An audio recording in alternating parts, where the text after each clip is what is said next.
Hey guys, this is Tiffany with the Nerdettes, and I actually just got to episode 3 of the Orville. I was kind of giving it a few episodes before I decided if I wanted to start reviewing it or not, and this episode made me want to go back to the beginning and review all of it. So I'm going to do it one episode at a time.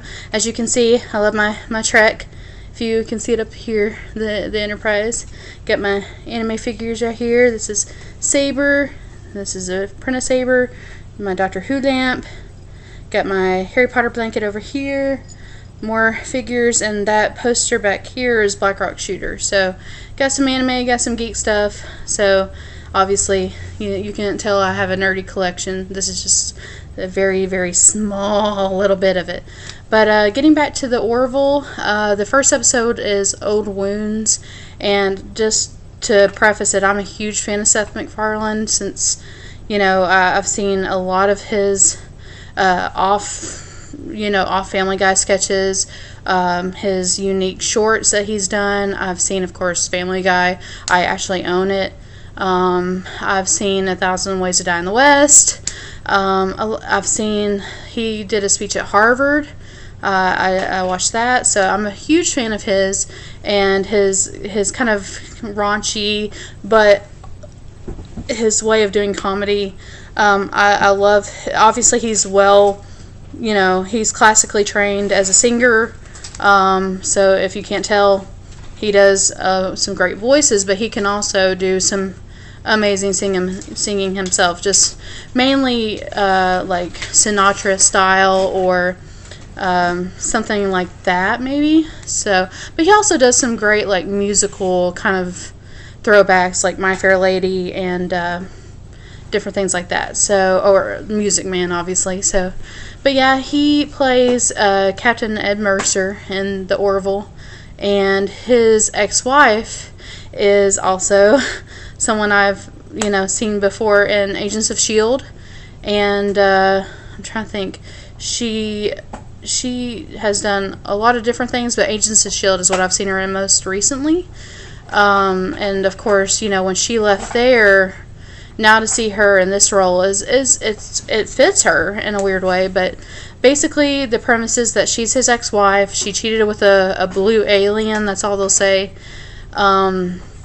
And so we're meeting the characters, so to speak. So first you meet Ed. You're finding out that he's going to captain the USS Orville, and he's kind of putting together his crew. He gets this never do well kind of guy, Gordon Malloy, to be the helmsman.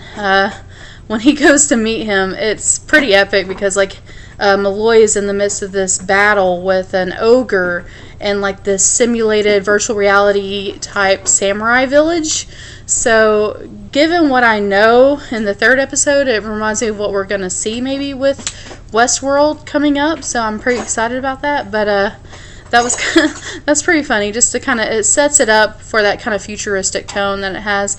Obviously the beginning is so much soundtrack. It kind of gives you that sense of nostalgia, like you're watching Star Trek.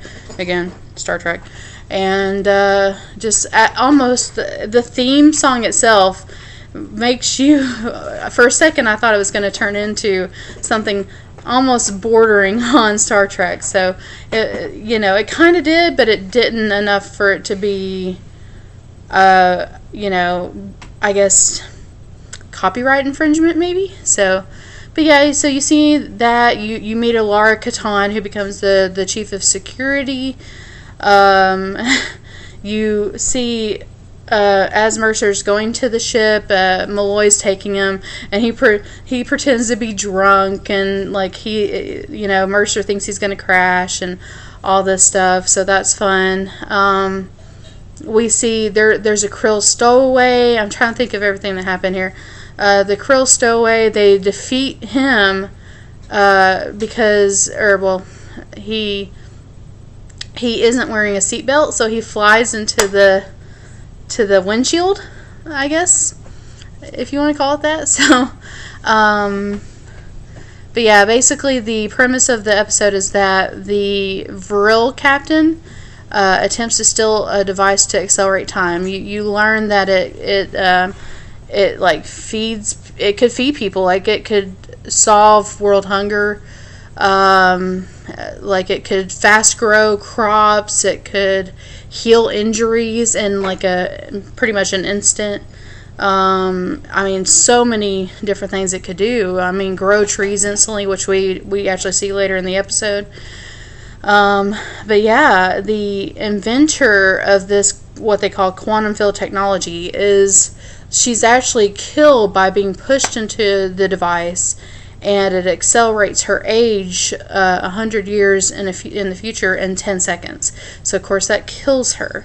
So the inventor of this technology is deceased, and so they don't really have a method of kind of, I guess, seeing her take on the technology, but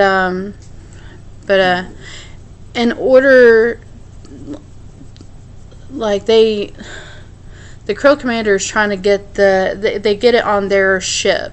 So Ed and Kelly kind of come up with this really devious plan. They start arguing with the Krill commander on the comms about their failed marriage, and he's kind of confused, and it works for a bit, but he soon gets like really upset and impatient, and he like fires a shot at them, and they kind of come up with an alternate plan. Ed and Kelly decide that they're going to rig the device where it destroys itself and the Krill vessel. It's like a Trojan horse. So they're like, fine, we're going to give you this accelerator so you won't kill us, and here it is. And they do it like a Trojan horse. So it's coming over in this little pod, it gets there, and they rig it to where it immediately accelerates itself by 100 years when the Krill try to activate it. So they glue it to a redwood seed, and it's like a sapling, and whenever they activate it, it grows and splits the Krill Destroyer in half. And it's like the line is Happy Arbor Day, and no one really gets it apparently, because in the galaxy there's not many species that celebrate Arbor Day, but of course us Earthlings know that that's where you can plant a tree and grow it, and yay. but yeah, so at the very end of the episode, we find out that Adrian Palicki's character, who is Kelly Grayson, is the one that actually set up Captain Ed Mercer to be the captain, to be the main captain of this ship. She is convinced the admiral that he can take it on, and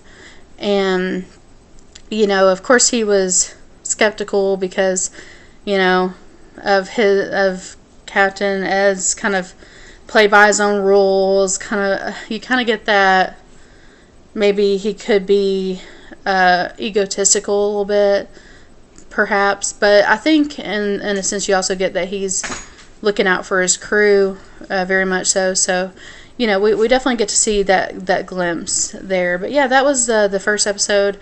I will definitely continue to review the rest of the episodes as they come out. And but yeah, so I've enjoyed it so far. Old Wounds was great, and that whole Star Trek feel has been tremendous so far. So, but yeah, thank you guys for watching. We've got some great giveaways coming up. I've got more unboxings coming up and more reviews, obviously. We are unboxing a Scotch box probably actually tomorrow. And we will also be unboxing Think Geek, the capsule that comes out monthly, where we unbox Loot Crate. We do a bunch of different unboxings as they become available. So, but yeah, we also do Loot Anime, and we'll have some more details on that giveaway here very soon. So keep up watching for that, and don't forget to subscribe to our channel and like us on Facebook if you don't already at facebook.com/thenerdettes, and we appreciate it. So thank you again. We hope to see you back. Bye.